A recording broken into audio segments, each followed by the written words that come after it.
Hello everybody, welcome back to a World of Warship Blitz video, and in today's video we have a team. I'm in the Nelson. I started out by grinding the Fusen to try and get to the tier 7 Gajimata.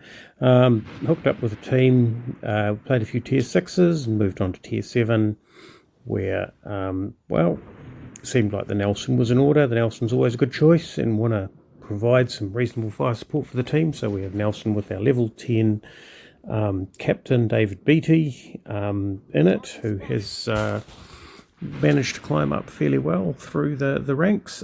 We have a Hero with Doc, and we have Swash in the Fiji. Now, because this is a 3 cap map, and normally what happens is you get a 4 and a 3 spawning.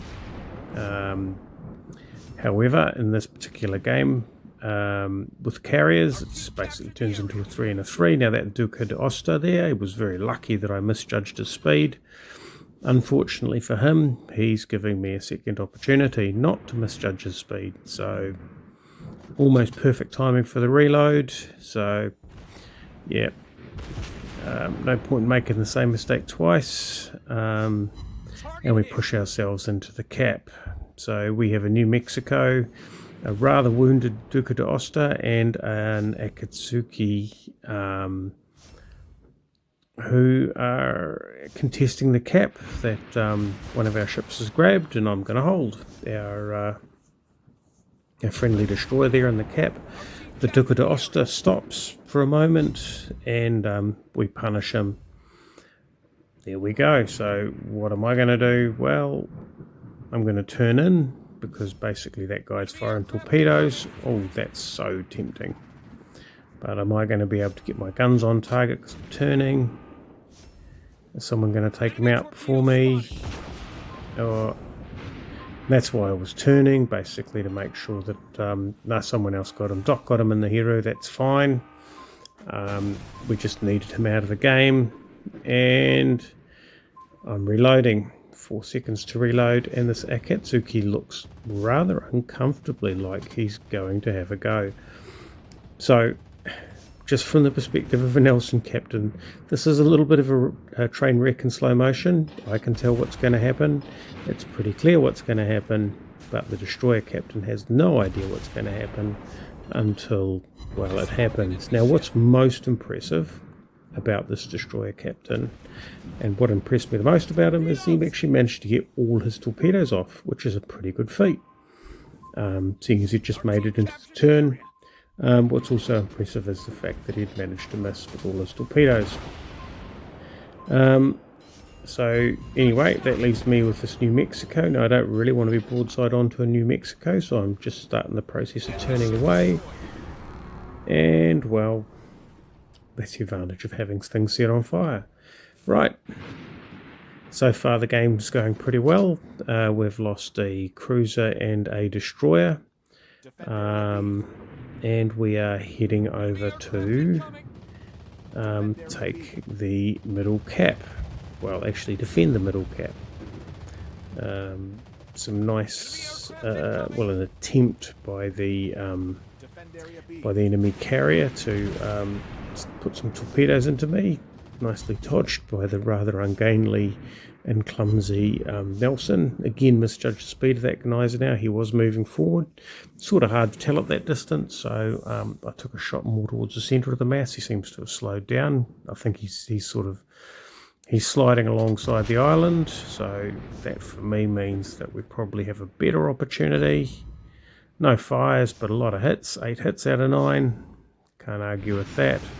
We are firing HE, and that's because that basically that 20%, that 19% chance of fire is just so useful. And obviously his damage control's on cooldown, so any fires we get here, which is 1, is a nice little bonus. In fact, he may have actually used his cooldown for the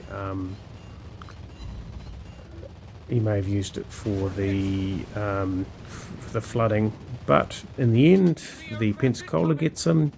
But still, we helped get some of those numbers down, make them a little bit more viable. So this is the Helena. Now the Helena is, we've got an aircraft carrier left and a Helena. Obviously that aircraft carrier is a bit painful, and all I can do is hope that that aircraft carrier is going to be kept busy by some guys heading up to deal with them. This Helena on his own really is no challenge. We'll give him some secondaries while we wait for the mains to reload, and then, well, good luck. So there we go, the Nelson, a minute 39 left in the game. Looks like the carrier is just in range. Let's see if we can slip an extra victory under our belt.